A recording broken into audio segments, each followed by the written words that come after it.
What is the technology for this vaccine and how it works with regard to the Oxford Johnson & Johnson vaccine? Is it safe and do you recommend it? Hi, I have received this question now. I am typing now. I will follow up with you ASAP. Welcome Drive. The vaccine being produced by Johnson & Johnson is still undergoing trials. Janssen Pharmaceutica, a Belgium-based division of Johnson & Johnson, is developing the vaccine in collaboration with Beth Israel Deaconess Medical Center. It is still having its experimental name, which is AD26. CUV2 S.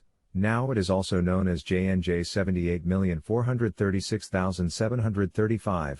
It is currently undergoing major phase 3 study in about 60,000 test subjects. Their study is mainly about seeing whether just single dose of the vaccine is enough. Their early data have already shown it can produce an immune response at one dose, but now it wants to test out a two-dose schedule too. It appears their clinical trial results are expected to be published in January. This month. The technology they are using is similar to the Oxford vaccine. They introduce a piece of coronavirus to the body cells and induce the body to produce antibodies and immunity against the coronavirus spike protein. The Johnson & Johnson vaccine is based on the virus's genetic instructions for building the spike protein. But unlike the Pfizer-BioNTech and Moderna vaccines, which store the instructions in single-stranded RNA, the Johnson & Johnson vaccine uses double-stranded DNA.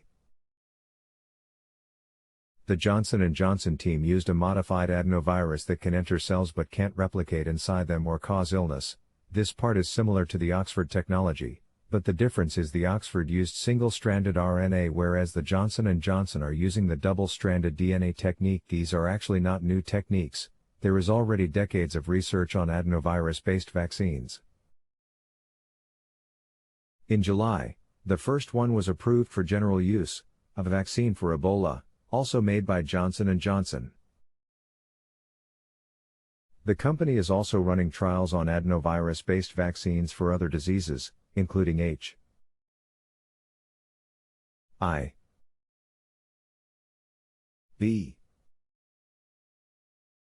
and Zika itself.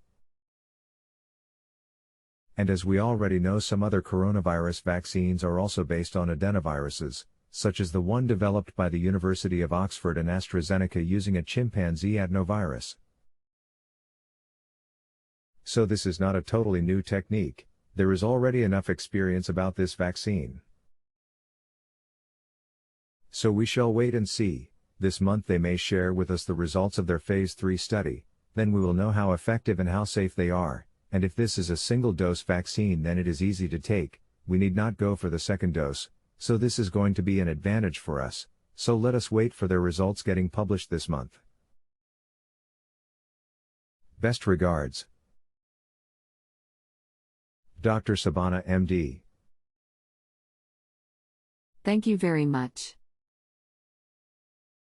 I want you to follow it up.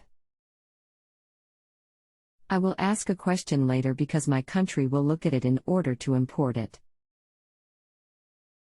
I don't know an old technique and its method is stronger than Oxford if it succeeds. You are very welcome. Best regards. Sure, I will keep following up on this vaccine, and the moment it gets approved I will let you know as soon as possible. And their technique is not too old, but this technique is existing already for some time. And Johnson & Johnson already have experience in manufacturing other vaccines too, with this technique, so they are very experienced about this kind of vaccine manufacturing, so it appears they will produce a very good and very safe vaccine, hopefully a single-dose vaccine too. Johnson produced vaccines for her, and also the approval of any organization whose name is used and differs from Oxford, and I just do not want Pfizer because of the new it has. We cannot comment upon any vaccine before it comes to the market.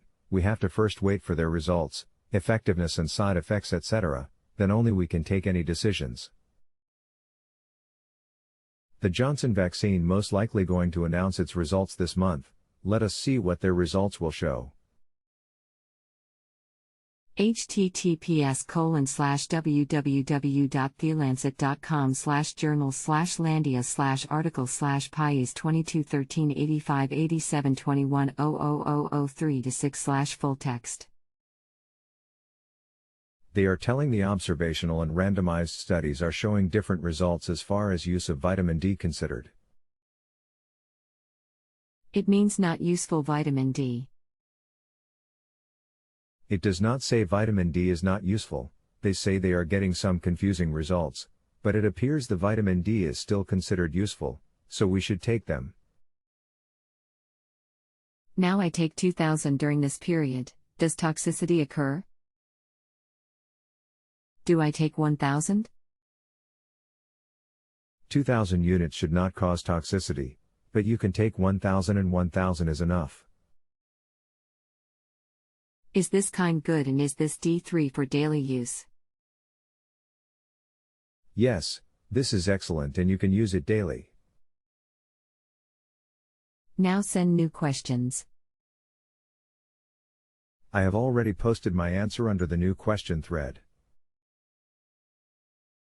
If you have a health question and want to chat with a doctor now, visit justanswer.com/ythealth.